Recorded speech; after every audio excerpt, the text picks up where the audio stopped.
If you're a boxer, in order to make a name for yourself and remain a boxer, are you going to have to be a YouTuber or a streamer and become popular also at the same time that you're trying to be a boxer? You Because know, if I was 18 years old and I wanted to make a name for myself just by, it seems like just going to the gym and having boxing bouts, that's not going to be good enough. I got to make a name for myself somehow. I got to stand out.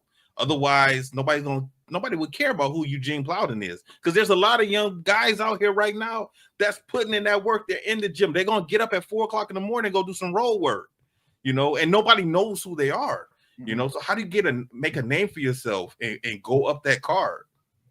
the world, the landscape of the world has changed, exponentially. And I'm gonna take boxing out the equation, and I'm gonna have you, because we're around the same age, just venture back and remember the basketball players back in the day. Let's just think about how the basketball players looked back in the day.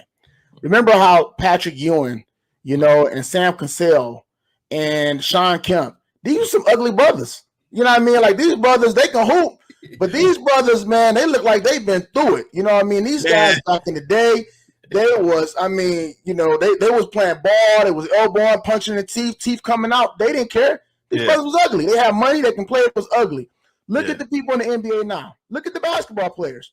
It's like, yeah, you can hoop, but these people are also they didn't look like models. Look at MMA. Look at the original group of people that was in MMA, like coming up back in the day in the golden year. Again, these brothers, man, I'm telling you, they wasn't nothing to look at. They can fight, but they wasn't nothing to look at. Even the first crop of women, aside from the Gina Carano's and a couple other people that was, attractive. Even the first group of women, the women that was putting in work before there was a UFC, and some of the Bulldogs and all the other type of stuff. These women was rough, man. And now everybody looks like a model. So you learned that at some point in time, it had to be about more than just your skill and capabilities. We had to be able to market you. And then as social media began to grow, people started being able to say, well, I don't really need you to even do that, because I can market myself, because as long as I have a phone, I have a camera. As long as I have a camera, I can market myself. If you look at music, if you look at acting, they're only bringing people in who already has a large following. My son did acting for quite some time, and I explained that to him. He was like, I want to focus on my acting. I said, if you want to be an actor, then you need to fight. That's what you need to do. I said, when's the last time you seen a brand new actor? When they hire an actor, where you're like, where did this guy come from? No, but you will see Conor McGregor in the movie. You will see Gina Carano in the movie. You will see Ronda Rousey in the movie. People with no acting skills. He went to school. He was in plays. What I'm saying? All the while he was in middle school and high school. Big plays. Leading roles. And even when he's in college. But the bottom line is that in today's age, it has to be about more than just your skill and talent and ability, because it has to be about your looks now. And then now, even in music, back in the day, remember you had to go to A&R, and then they had to listen to you or you. They don't do that no more. You dropping your stuff on your own Spotify, on your own SoundCloud, on your own social media platforms, and then you getting all these people. They're finding you because of the fact that you're trending, and they're contacting you. So that whole A&R process is not necessary anymore.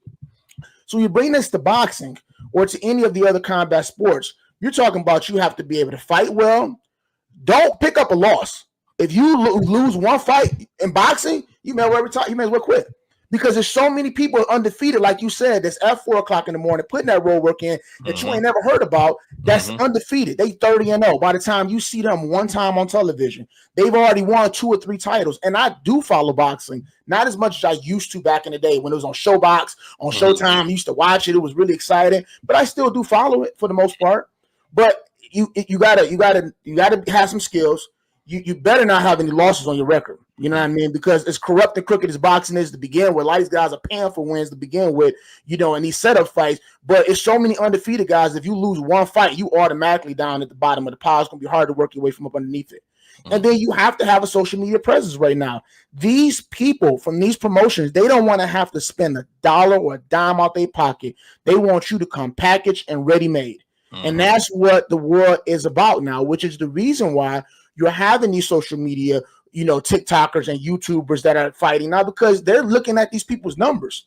And then they'll see these people hitting pads, or they'll have a sparring match or whatever else. And they're like, look, it's all we have, they're packaged and ready made. All we got to do is contact them, send the contract over, slap their name on something, and they're going to bring their 10 million followers over to our platform. They're going to use under the guise of, we're getting new, fresh eyes on boxing. Bro, boxing been around for a long time. Some people's interested in boxing, they would have watched it before now. You're not getting fresh eyes on boxing. Yeah, they're watching it, but they're watching it for this clown.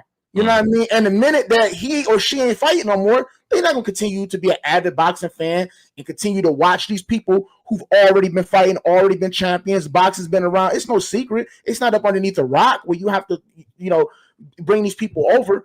They're looking for ready-made individuals. So to answer your question more specifically, yeah, if you can fight, that's great. You better be an amazing fighter, and you better be something to look at, and you better be building your social media presence up, and you better try to stay as flawless as you can, because there's too many people that don't have any of those credentials as far as from your skills perspective, but they are something good to look. They are good to look at. They do have a large social media following, and they've expressed interest in doing this activity, and they're probably going to get a nod or looked at because they're going to have a voice and a presence before the person who can just fight. Remember, we've been talking about Rocky for the past couple of weeks. Remember Rocky 3, right? Clubber Lang, he was sitting in the shows, sitting in the back, buying tickets to go watch Rocky fight. He wasn't nothing good to look at. He was doing sit-ups in his basement, running through alleys. Yeah. And Rocky, he was smiling in the camera. He got with the glove on his chest. Bitches kissing women. You know what I'm saying? He riding around. He had a name. He had notoriety. He had money. But he was not a better boxer, than Clubber Lang. And it was clear early on. So you got to have a whole deal nowadays. You got to have a whole package.